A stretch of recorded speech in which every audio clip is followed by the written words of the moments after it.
So, good evening. We are here in Sydney with two amazing doctors, Dr. Heike and Wolfgang, who were previously working in two children's hospitals in Sydney, in the Royal Children's Hospital in Randwick and in Westmead. And they're visiting Australia as tourists this time, but we have talked a lot about cross-cultural issues in practice as pediatricians. First of all, welcome Wolfgang and Heike. Hello, nice to be here with you guys. Hello, thanks Nina for inviting us.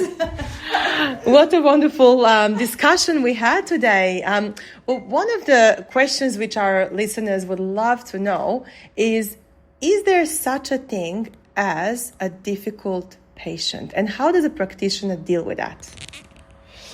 Yeah, in the pediatric world, I think it's not the difficult patient. It's probably what you have more to deal with the parents as well, because they are worried about the condition of their child. So the patient itself, it's the disease you treat with the patient, but you really have to consider kind of dealing with the parents as a major part of the therapy as well. So the difficult patients are mostly the kind of chronic patients. So the parents have some knowledge of the disease, and they sometimes get different opinions from different centers as well. So that's the point you have to deal with, and then hopefully you make the right decisions and to get along with the parents as well. And how does Dr. Google complicate things for medical practitioners? It complicates, I think, not so much as in the beginning of Google's, where everybody was using that in a sense, and the informations were not so well documented. But at this stage, they always get the extremes with Google, yeah, and you get the best cases and the worst cases. So they kind of come to your outpatient department or your center, and they already know something, and then you can kind of guide them a little bit what really matters. And I think it's, from my perspective, I work mostly in the cardiology field, it's something we can deal very easily with. And when it comes to cross-cultural communication, working here as a pediatric cardiologist, you would have seen some of the differences between Australia and Germany. What would you say were the main differences from a practical standpoint? Probably the main differences are that in Australia, you kind of so many different teams from other medicine subspecialties. So they all kind of are internalized to your therapy and your practice. In Germany, we are the pediatrician and pediatric cardiologist. We do all the stuff kind of ourselves. We do the intensive care, we do the cardiology stuff, you do the ultrasound. So in Australia here you have an echo technician, you have different teams for intensive care, for cardiology, for if you need support for the gastroenterology guys. So that's really different because they're really experts in their field. So I think it's, in this kind of, I always liked it much more to be able to contact experts from every subspecialty. In Germany, there's always still, if you're a pediatrician, you should have a broad knowledge, and you deal with it, a lot of things on your own. And I think this kind of, I liked it more in Australia actually. Yeah. Would you consider coming back? Absolutely. We would love to have you more here, that's for sure. And we discussed previously some of the tips for immunity. What would you, from your vast experience and knowledge, say are the three most important things for children's immunity? Oh, that's a question for my wife, Heike. I think this is one, which is one most important thing, and then I think also getting, in contact with the nature, going outside, playing, on a playground, going on farms and being exposed to all the allergens, and I think, as long as possible, no antibiotics. A very interesting point about antibiotics, because parents often go to doctors expecting them to be drug dealers, pretty much, to give drugs and that's it. When a patient doesn't receive that and gets cranky, how do you deal with that as a practitioner? I mean, you have to be reasonable in the sense that you only prescribe antibiotics if you think it's really necessary. Sure, I mean, in Germany it's much more of an issue in the sense that during the winter times we have a lot of infections, or mostly viral infections, but they can last several days, and then you can have one infection after another. And at some stage, as you said, the parents expect that when they're 5 days and they're still coughing and with runny nose, that you prescribe something. But I think you still have to stick to your evidence and then talk to the parents and explain why it's better now not to prescribe antibiotics. I think that's probably the reasonable approach. I think you need to educate the parents very well. So often it takes longer or more of your time if you deny the antibiotics than if you prescribe it, because I mean, as you said, the parents sometimes expect it, and then you have to make clear why not and why it's not reasonable. This is much more communication than writing a prescription and say you take 2 times a day 5 milliliter, and you know, they're worried and they always think antibiotics help for everything. So yeah, lots of misconceptions exist, I guess, in the field of medicine, especially during COVID-19. In Australia, we saw so many conspiracy theories coming up and pretty much defying the basics of science. What was the situation in Germany during COVID? Did you feel that was the case, that a lot of misinformation and the doctors had to sort of almost battle false beliefs? Well, I think in the pediatric field it wasn't so bad, because I mean, there were so many or initially we had so little cases in children, and with the time we knew more about COVID, we also knew that for the children it's not, especially, or at least for the ones who don't have chronic other diseases, it's not very harmful. So I think there in our field it was quite easy to deal with. Yes. That's a positive positive comment. In terms of mental health, lockdowns and child development, there is a lot of suggestions in Australia that COVID children have generally not been exposed to many germs, many bugs, and it has caused immunological changes later on, and they're suffering from consequences now. What would you say would that be similar in Germany? Yes, it was the same. So last winter, when we dropped the mask, the winter before, so 2022, they dropped the mask also at school, beginning with a new school year in September, October.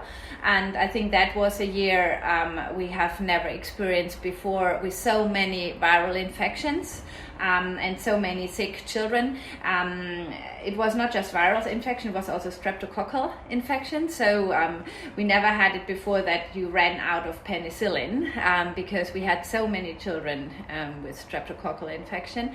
And also normally you know which viruses are coming up normally during which time. So in Germany, often beginning of November, you have the respiratory syncytial virus coming up, and this already started in June, you know. So all the viruses, therefore we didn't have any influenza 2022, so we had a lot this year. So I think it changed a lot, but especially that year 22, when the mask dropped, we saw that the children don't have any immunity for the normal common virus anymore, and they just pick up everything. And even worse, I think the little ones, like the infants, and also the ones under 12 months, they did not get any immunity anymore from the mother. So normally, you know, you have through the through the placental transfer, you get antibodies for a lot of viruses, for also some bacterial diseases, which protect normally the newborns and then later on the infants of getting this disease, within the first 2-3 months of life. And as the mother was not exposed anymore, she could not give any immunity to the child. So we saw a lot of infections even earlier. And we had very sick babies during that time point, especially for RSV virus. So the hospitals were crowded with little patients because the mothers were not protected anymore, and the babies neither. So yeah, that was a really, really bad winter. This year it was already like normal, I would say. But that was 1 year after the mask dropped. It was crazy. It must have come to Australia because right now the government is pushing for free RSV vaccine for babies because of the similar sort of overcrowding of hospitals. The year before there wasn't the vaccine yet, so there was no way. So there was some advancements, I guess, in science over the past couple of years. In terms of telehealth, I wonder in Germany, was that a big shift for practitioners? I mean, even including in the cardiology field? Yeah, definitely. We a lot of centers picked up telehealth, and we also did that, and I think it's fantastic because the parents and the patients don't need to come to the hospital for every visit, so you can have a conversation with them over the camera. And the good thing is that both parents can join that, and the patients when they're older as well, so they can. Sometimes it takes me 45 minutes with this kind of appointments via the video, but everybody is telling me at the end that it's really helpful and they understand the condition better. So this kind of telehealth is picking up quite heavily, and I think it's absolutely a good thing to have, and that's one of the positive effects of the COVID era. I think that we use this kind of digital support more nowadays. The same thing happened, obviously, in Australia, and the only, I think, restriction is the doctors can't be overseas. They still have to be within the national sort of jurisdiction. In terms of food allergies, apparently that has also grown in incidence in the Western countries, especially over the last 4 years. What is the situation with generally food allergies in Germany? Do you have patients coming with food allergies, and how is that being dealt with in your country? I think there are not so many actually who have severe food allergies, and if they do, I'm not an allergist, I just see the general pediatric patients, and the ones we have, it was just like fish or peanuts, that they really have a long-lasting milk allergy. I don't know. I have no patience with that. So often they have it during starting from 6 months of age until they maybe 2 years, and then they grow out of it. Also egg allergy, I haven't seen. So therefore, I cannot answer it. So for peanut, there is one treatment that's accepted in Germany and also paid by the health insurance. But for the rest, I think we are laid back because we don't have so many patients, though. You went to our clinic in Sydney today and you saw the oral immunotherapy program, which came from the United States as a protocol implemented locally. Do you think something like that could potentially be implemented in Germany? Oh yes, definitely. As I'm not so in the field, I don't know, how many patients there are actually, and I think probably the same like here, that you have to center it. You cannot offer it at every hospital because it's a lot of work. You have to get the solutions, you have to get the experience.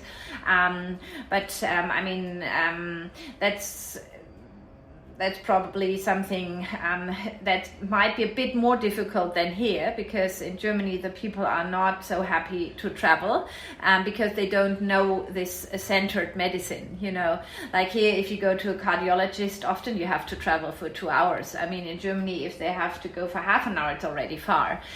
So if you want to do this centered based and have maybe 2 or 3 centers, it might be a problem.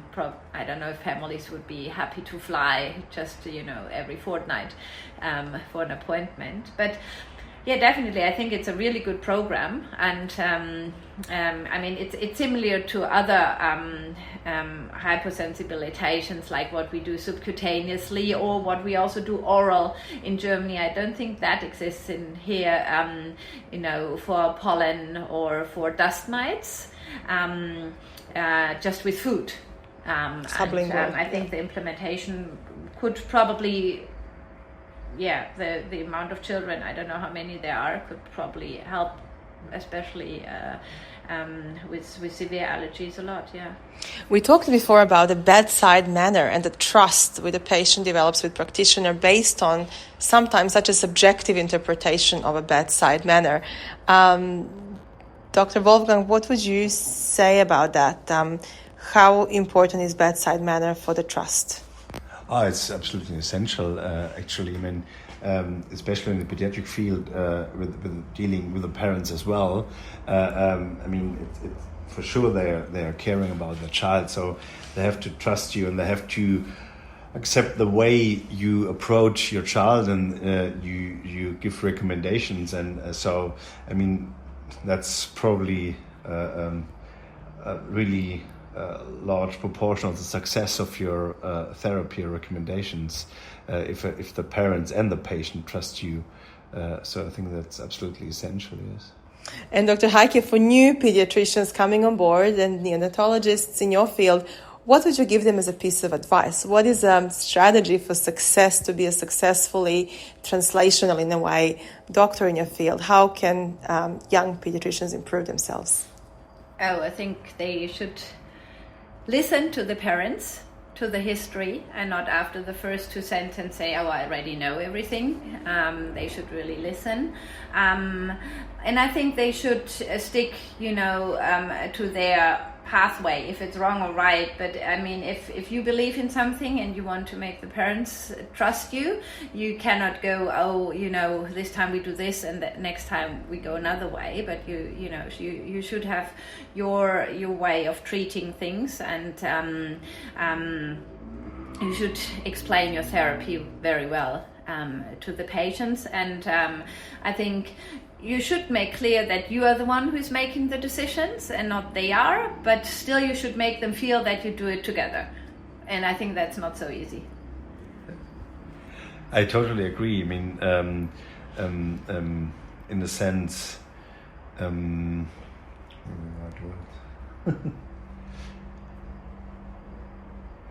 I mean, we often see younger doctors, they I have the feeling they're more self-confident as we were when we started, because I think the whole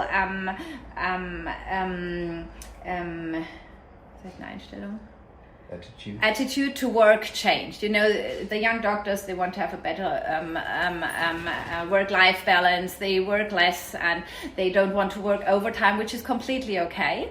But also, they sometimes have the feeling also change the attitude to the patients, and have the feeling they just don't listen anymore. They think they know everything, and they don't take the parents, their concerns really seriously. And I think there you can often miss things and misinterpret things. Yeah. And as you said before with Mr. Google as well, the communication is really becoming a more important part, because 30 years ago the doctor was the one, if he said anything you would believe anyway, because there was no information you get from other sources. But nowadays, as they get more information, the communication and to explain your therapies, and that's sometimes not easy, because you're the expert and you know the things and you think it's absolutely the right thing to do, but you have to explain the right thing. Then it's the perfect thing for the whole patient and the families. So communication, cross-cultural communication, and perhaps more collaboration between Australia and Germany. Absolutely. We strive for that. Thank you very much, Drs. Wolfgang and Heike. We wish you come back soon to Australia. Yes, we was a pleasure. Thanks, Nina.